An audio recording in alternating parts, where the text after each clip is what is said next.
Jana, thanks. A Springfield business is bringing culture from other countries to the city of firsts. Western Mass News reporter Abigail Murillo spoke with the owner of a market making its mark on the local community. Amado Vasquez came to Springfield all the way from Florida 3 years ago with a van and a dream. We started to do our business in a van, selling bread and selling products from boxes, and one day we decided to find a place. And eventually, La Mexicana supermarket was born.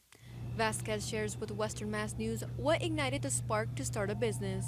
Well, now there are some supermarkets that you can find, but before there was almost none.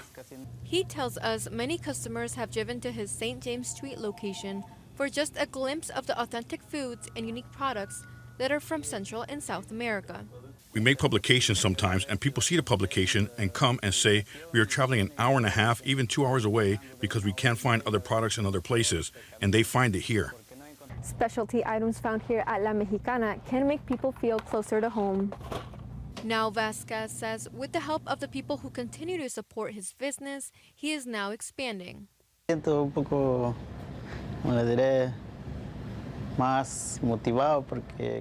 feel motivated because when we started, we never thought we would get to where we are now because we started in a van. A lot of people came and we're starting to open a butcher shop here. A lot of people came and we are starting to open a butcher shop here where they can also find meat, and also a rib shop here, all in the same business.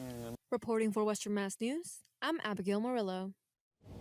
La Mexicana supermarket is open from 7 a.m. to 7 p.m.